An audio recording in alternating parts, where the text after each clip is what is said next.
Cuando un hombre sagaz, pero no particularmente valiente, se encuentra con otro más fuerte que él, lo más prudente que puede hacer es hacerse a un lado y esperar, sin sonrojarse a que el camino quede libre. Marco Tulio Cicerón, que fue en su tiempo el principal humanista del Reino de Roma, maestro de oratoria y defensor del derecho, consagró durante 30 años sus energías al servicio de la ley y al mantenimiento de la República. Sus discursos están cincelados en los anales de la historia y sus obras literarias forman un constituyente esencial en la lengua latina. En Catilina combatió la anarquía, en Verres denunció la corrupción, en Los Victoriosos Generales percibió la amenaza de la dictadura y al atacarlos se acarreó su enemistad. Su Tratado de República fue largo tiempo considerado como la descripción mejor y más ética de la forma ideal del Estado, pero ahora debía encontrarse con un hombre más fuerte que él. Julio César, a cuya elevación, contando con más años y más renombre, contribuyó al principio confidencialmente. Había utilizado, de la noche a la mañana, las legiones gálicas para conquistar el dominio supremo en Italia. Poseyendo César el mando absoluto de las fuerzas militares, le bastó simplemente alargar su mano para asir la corona regia que Marco Antonio le ofreció ante el populacho reunido. En vano se había opuesto Cicerón a la asunción por César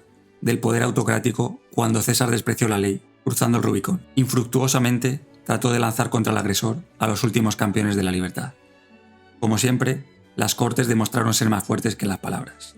César, un intelectual no menos que un hombre de acción, triunfó en toda la línea. Y si hubiera sido tan vengativo como lo son la mayoría de los dictadores, pudo, después de su éxito abrumador, haber aplastado fácilmente a este obstinado defensor de la ley, o al menos haberlo condenado al destierro. Pero la magnanimidad de César en esta ocasión fue aún más notable de lo que habían sido sus victorias. Habiendo tomado lo mejor de su adversario, se contentó con un reproche gentil, perdonando la vida a Cicerón, aunque aconsejándole al mismo tiempo que se retirara del escenario político. En adelante, Cicerón debía contentarse, como cualquier otro, con el papel de observador mudo y sumiso de los negocios del Estado. ¿Qué podría ser mejor para un hombre de inteligencia sobresaliente que la exclusión de la vida pública, política? De este modo, el pensador, el artista, es excluido de una esfera que solo puede ser dominada por la brutalidad o por el artificio, y es devuelto a su propia inviolabilidad e indestructibilidad. Para un hombre de estudio, toda forma de exilio se convierte en un acicate para la concentración interna, y para Cicerón, esta desventura llegó en el momento más propicio. El gran dialéctico se estaba aproximando al recodo de su vida, y hasta ahora, en medio de temporales esfuerzos, había tenido poca oportunidad para la contemplación creadora. ¿Cuántas contrariedades, cuántos conflictos tenía este hombre que ahora, a los 60 años, se veía obligado a permanecer en el ambiente restringido de su época? Selecto en tenacidad, versatilidad y fuerza espiritual, él, un novus homo, había ocupado uno tras otro todos los puestos y honores públicos que, usualmente, estaban fuera del alcance de los de nacimiento humilde y eran celosamente reservados para su propio disfrute para la camarilla aristocrática. Había alcanzado las más elevadas cumbres de la aprobación popular y había sido sumergido en las más hondas profundidades de la desaprobación popular. Después de haber derrotado a la conspiración de Catilina, fue subido en triunfo a las gradas del Capitolio.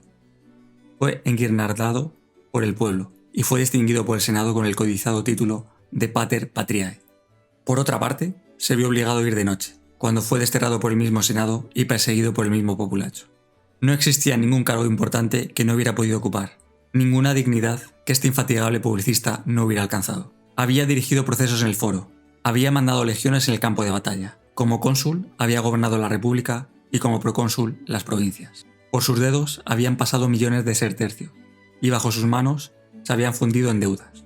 Había poseído la casa más hermosa del Palantino, y la había visto en ruinas, incendiada y devastada por sus enemigos. Había escrito tratados memorables y pronunciado discursos que estaban reconocidos como clásicos.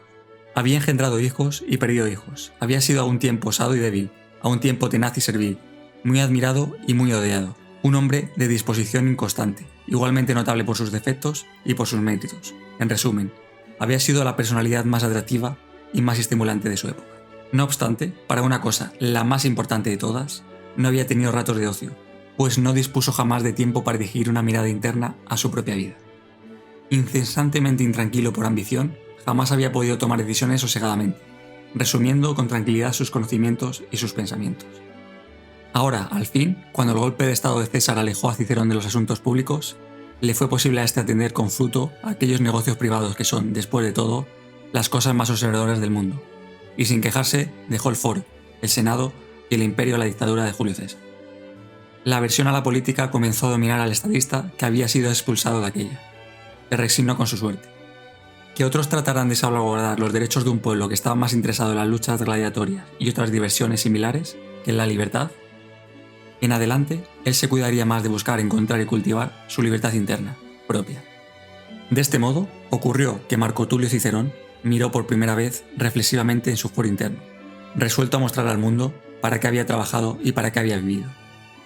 Siendo artista por nacimiento, a quien solo la casualidad había inducido del estudio a la fantasmagoría de la política, Marco Tulio Cicerón procuró adaptar a su modo de vida a su edad y a sus inclinaciones fundamentales. Se retiró de Roma, la ruidosa metrópoli, estableciéndose en Tusculum, conocida hoy por Frascati, donde podía gozar de las más bellas perspectivas de Italia. Las colinas boscosas de tintes suaves flotaban gentilmente hacia abajo en la Campania, y los arroyos susurraban música argentina que no podía perturbar la tranquilidad dominante en ese lugar remoto. Después de muchos años pasados en la plaza pública, en el foro, la tienda de campaña o el carro del viajero podía ahora, al fin, dedicar su mente, sin alboroto y sin reserva, a la reflexión creadora. La ciudad, fatigante y seductora, era como una niebla lejana en el horizonte distante, y sin embargo, era una jornada fácil. Con frecuencia llegaban los amigos para gozar de su vivaz conversación. Ático, el más íntimo de ellos. Jóvenes tales como Bruto y Casio. Aún una vez, un huésped peligroso, Julio César, el poderoso dictador. Aunque sus amigos de Roma pudieran a veces demorar su visita, no tenía otros compañeros a mano, amigos muy bien recibidos que jamás podrían molestar, silenciosos o comunicativos, como uno deseara, los libros. Marco Tulio Cicerón preparó para su uso una magnífica biblioteca en su retiro rural, una inagotable panal de miel de sabiduría que contenía las mejores obras de los sabios de Grecia y los historiadores de Roma, acompañadas del compendio de las leyes. Con tales amigos de todas las edades y hablando de todas las lenguas, un hombre no podía estar jamás aislado, por muy largas que fueran las noches. La mañana estaba dedicada al trabajo. Un esclavo ilustrado y dócil estaba pronto a escribir cuando el dueño decidía dictar. Las comidas pasaban agradablemente en compañía de Tulia, la hija a quien tanto amaba, y las lecciones que daba a su hijo eran una fuente de variedad diaria, un estímulo perpetuo.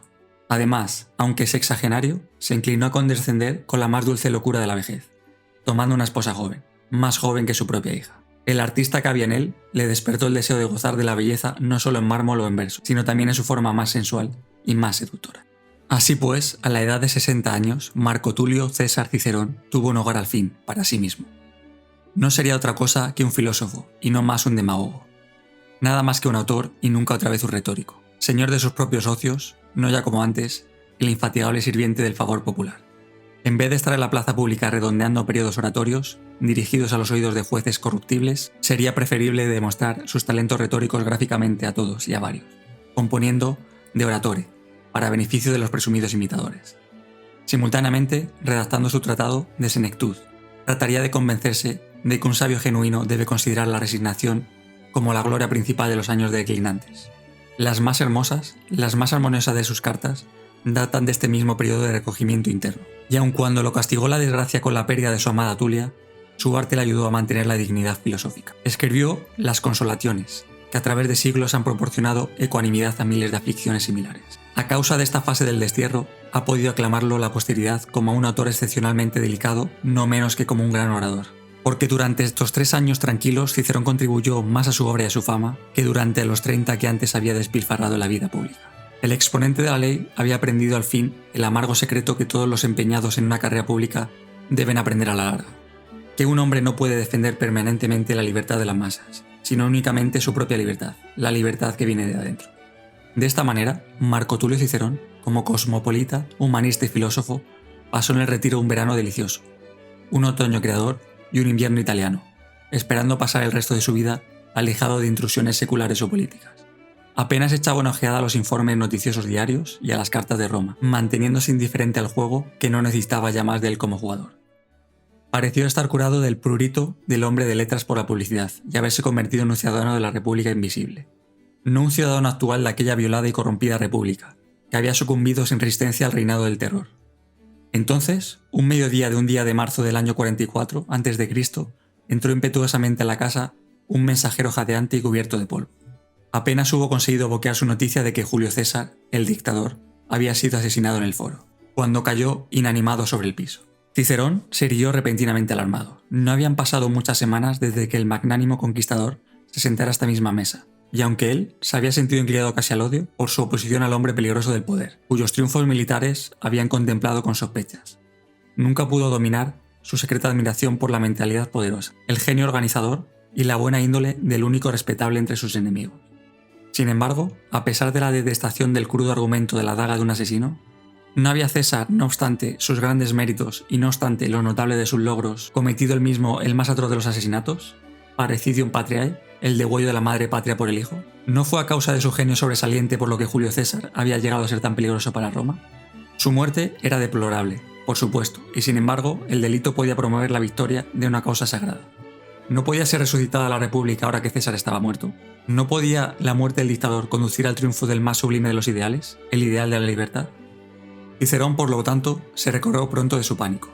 Nunca había deseado un hecho tan nefando, quizás ni aun lo había querido en sueños.